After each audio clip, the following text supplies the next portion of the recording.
Hello students, good morning. तो आज हम पढ़ेंगे आइंस्टीन का प्रकाश विद्युत समीकरण और प्रकाश विद्युत प्रभाव की व्याख्या।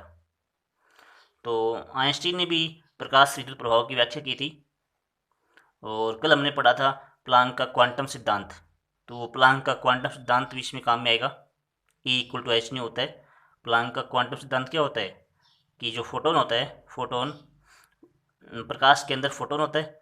वो प्रकाश की जो ऊर्जा है वो सतत रूप से न होकर के विविक्त रूप से होती है।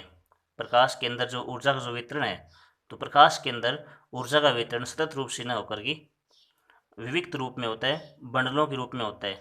और वो प्रत्येक बंडल फोटोन कहलाता है। और जो फोटोन होता है वो प्रकाश का क्वांटा होता है। तो ये बात बताई थी। किसने बताई ये बात? प्लांक ने बताई।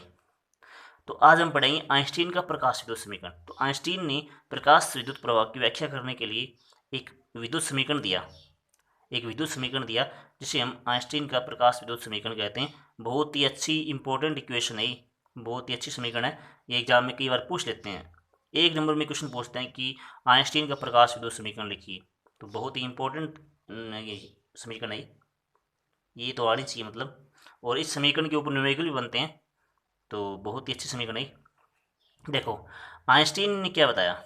आइंस्टीन ने बताया कि जब फोटोन धातु पर गिरता है, मतलब जब जो फोटोन धातु सतह पर गिरता है, तो उस फोटोन की जो ऊर्जा होती है वो दो रूपों में काम में आती है। उस फोटोन की जो ऊर्जा है वो दो तरीके से काम में आती है। मतलब देखो कैसे काम में आती है। देखो, इस फोटोन की जो ऊर्जा E equal to H nu है।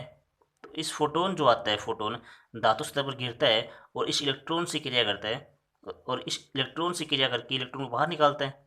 फिर जब ये इलेक्ट्रॉन बाहर आता है तो गति करेगा और गति करने से क्या होगी? विद्युत धारा प्रवाहित होती है।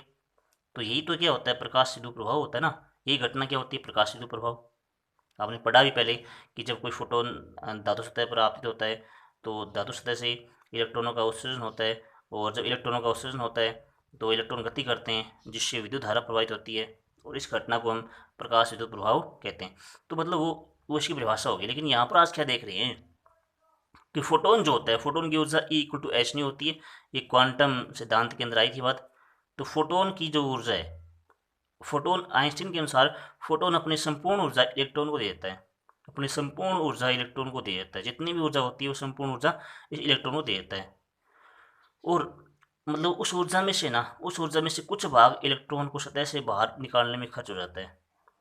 उस ऊर्जा में से कुछ भाग तो इलेक्ट्रॉन को सतह से बाहर निकालने में खर्च होता है। और कुछ भाग इलेक्ट्रॉन को जब सतह से बाहर आ गया तो गति प्रदान करने में खर्च हो जाएगा। ठीक है। तो मतलब जो इसके पास ऊर्जा थी, इसने अपनी संपूर्ण ऊर्जा इलेक्ट्रॉन को दे दी। और इलेक्ट्रॉन की संपूर्ण ऊर्जा लेकर के कुछ भाग तो उसका सतह से बाहर निकालने में खर्च कर देगा। मतलब सतह से बाहर तो आएगा ही, इस सतह के अंदर इलेक्ट्रॉन, तो सतह से बाहर निकालने में कुछ भाग खर्च कर देगा। फिर कुछ भाग गति प्रदान करने में खर्च कर देगा। क्योंकि यदि इलेक्ट्रॉन स्थिर होगा ना तो धारा प्रवाहित नहीं होगी। अगर इलेक्ट्रॉन गति करेगा तभी धारा प्रवाहित होती है। तो कुछ भाग उसको गति प्रदान करने में खर्च जाएगी। तो यहाँ पर दो काम आ गए ना। दो तरीके से काम में आती है ऊर्जा। देखो, दो तरीके से कैसे काम में आ रही है कि जो ऊर्जा आती है फोटोन की जो ऊर्जा ई इक्वल टू एच नहीं होती है, वो दो तरीके से काम में आ रही है। कि इलेक्ट्रॉन को सतह से बाहर निकालने में आवश्यक न्यूनतम ऊर्जा, कि इलेक्ट्रॉन को सतह से बाहर निकालने में कुछ ऊर्जा खर्च होती है। तो इलेक्ट्रॉन सतह से बाहर निकालने में आवश्यक न्यूनतम ऊर्जा होनी चाहिए ना। कम से कम न्यूनतम ऊर्जा से अधिक ऊर्जा होनी चाहिए, तभी इलेक्ट्रॉन सतह से बाहर आता है। दहली आवृत्ति से अधिक इसकी आवृत्ति होनी चाहिए, तभी ये इलेक्ट्रॉन बाहर आएगा। ये सब बातें अपन पढ़ चुके हैं। तो ध्यान रही जो न्यू यहाँ पर आवृत्ति है। तो कुछ ऊर्जा जो है वो इलेक्ट्रॉन को सतह से बाहर निकालने में खर्च हो जाती है। वो आवश्यक न्यूनतम ऊर्जा होती है। और आवश्यक न्यूनतम ऊर्जा क्या कहलाती है?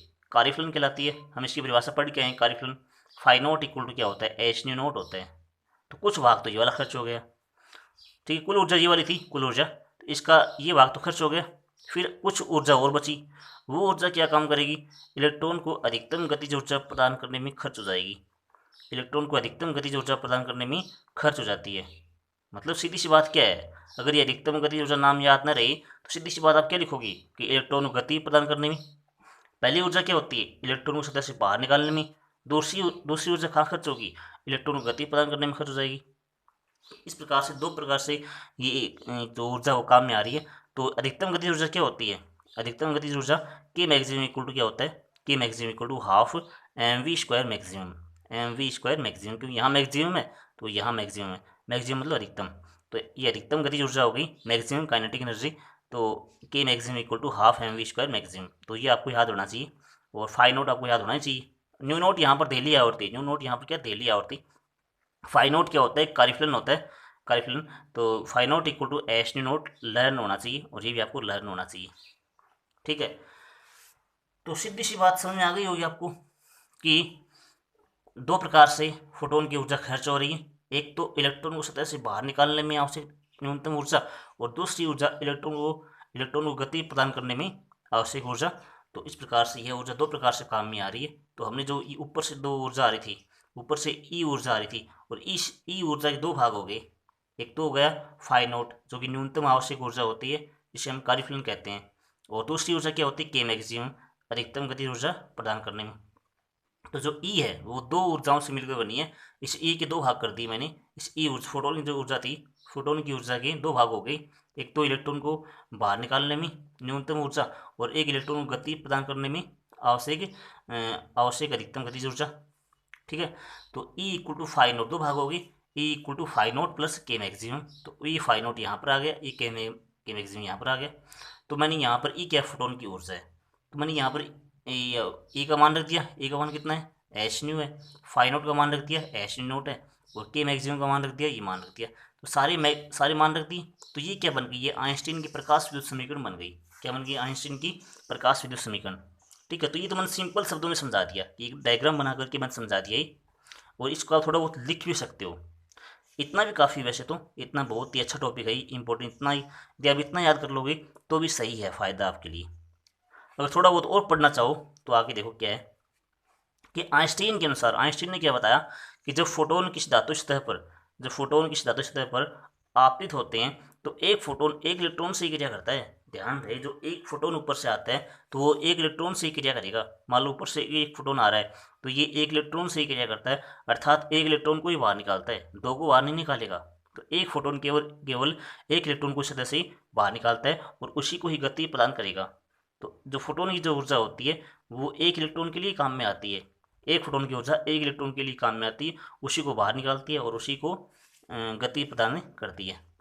तो ये आइंस्टीन ने बात बताई थी, जब फोटोन किसी धातु सतह पर आपतित होते हैं तो एक फोटोन एक इलेक्ट्रॉन से ही क्रिया करता है और यह फोटोन अपनी संपूर्ण ऊर्जा इलेक्ट्रॉन को दे देता है, अपनी संपूर्ण ऊर्जा इलेक्ट्रॉन को दे देता है, और इलेक्ट्रॉन द्वारा प्राप्त ऊर्जा दो रूपों में काम में आती है। इलेक्ट्रॉन द्वारा प्राप्त ऊर्जा दो रूपों में काम में आती है। देखो कैसे काम में आती है, ये मैंने आपको अभी भी बताया है कि मुक्त इलेक्ट्रॉन को धातु सतह से बाहर निकालने में पहली ऊर्जा क्या है, जो मुक्त इलेक्ट्रॉन जो धातु के अंदर है ना, उसको धातु सतह से बाहर निकालने में खर्च हो जाती है।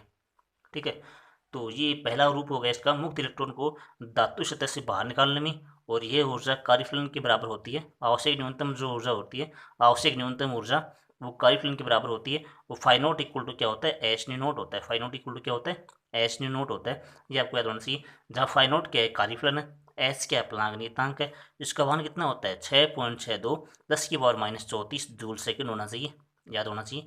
जहाँ न्यू नोट क्या है, दिल्ली आवर्ती है। दूसरी ऊर्जा, कुछ ऊर्जा तो सतह से बाहर निकालने में खर्च होगी, जिसे हम कार्यफलन कहते हैं, और कार्यफलन का फॉर्मूला क्या होता है, phi naught equal to h T naught होता है। जो बच गई जो ऊर्जा है, जो शेष ऊर्जा है, शेष ऊर्जा इलेक्ट्रॉन को अधिकतम गतिज ऊर्जा प्रदान करने में खर्च हो जाती है, और के मैक्सिमम इक्वल टू क्या होता है, half M we maximum square. समीकरण नंबर 2, समीकरण नंबर 1। और यदि फोटोन की ऊर्जा E equal to H nu, जो ऊपर से जो फोटोन आ रहा है, जो फोटोन गिरता है धातु पर, यदि उस फोटोन की ऊर्जा E equal to H nu हो तो समीकरण नंबर 3 हो गया। अर्थात जो फोटोन की जो ऊर्जा होती है वो दो प्रकार से काम में आती है, दो ऊर्जाओं से मिलकर बनी होती है। फोटोन की जो ऊर्जा है वो दो ऊर्जाओं के योग के बराबर होती है। दो ऊर्जा कौन कौन सी हैं, एक तो फोटोन की ऊर्जा कार्यफलन के बराबर होगी, मतलब उसको सतह से बाहर निकलने में काम आएगी। दूसरी कैसे काम में आएगी, उसको गति प्रदान करने में काम में आएगी। तो फोटोन की ऊर्जा के दो भाग होगी, एक तो कार्यफलन ऊर्जा होगी, एक इलेक्ट्रॉन की अधिकतम गतिज ऊर्जा हो गई, जो अभी पढ़ गए हैं अपन। तो कार्यफलन प्लस इलेक्ट्रॉन की अधिकतम गतिज ऊर्जा। ठीक है, तो ये कार्यफलन क्या होता है भाई, सतह से बाहर निकालने में आवश्यक न्यूनतम ऊर्जा, और ये के मैक्सिमम होता है। तो ये फोटोन की ऊर्जा ई हो गई, और कार्यफलन क्या हो गया, फाइव नॉट हो गया, और इलेक्ट्रॉन की अधिकतम गतिज ऊर्जा क्या होगी, के मैक्सिमम होगी। सारे मान रख दिए, और 1 2 3 वाला काम मिलेंगे। ई का मान समीकरण नंबर 3 से, फाइव नॉट का मान समीकरण नंबर 1 से, और के मैक्सिमम समीकरण 2 से।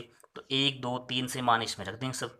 तो समीकरण 1 2 3 से मान रखेंगे तो ई का मान कितना होता है भाई, ई बराबर एच न्यू होता है। फाई नोट बराबर क्या होता है, फाई नोट बराबर क्या होता है, एच न्यू नोट होता है। और के मैक्सिमम बराबर क्या होता है, half M we maximum square होता है। तो एक प्रकार से ये प्रकाश आइंस्टीन की प्रकाश विद्युत समीकरण बन गई है यहाँ पर कि एच न्यू बराबर h nu naught plus half M we maximum square.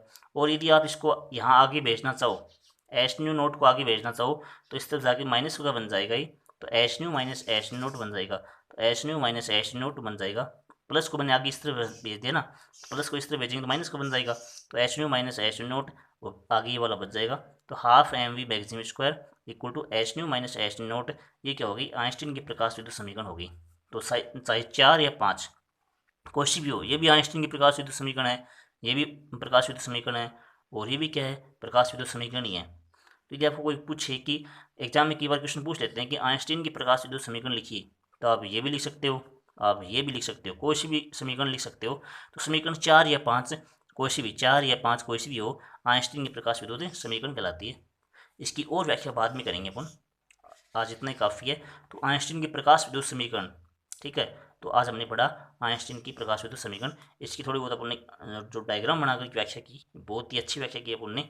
तो इसकी दो ऊर्जा होती, दो प्रकार से, दोनों रूप याद होना चाहिए, एक ये वाला रूप है और एक ये वाला रूप है। दोनों रूप आपको याद होना चाहिए कि कौन सी ऊर्जा कहाँ काम में आती है और कौन सी ऊर्जा क्या कहलाती है। ये होती है कार्यफलन और ये होती है अधिकतम गतिज ऊर्जा। फिर मैंने दोनों जोड़ दिया, दोनों जोड़ करके ये वाला मान आ गया। तो आज इतना ही काफ़ी है। समीकरण याद करना आपको न्यूमेरिकल में काम आएगा ही। Thank you.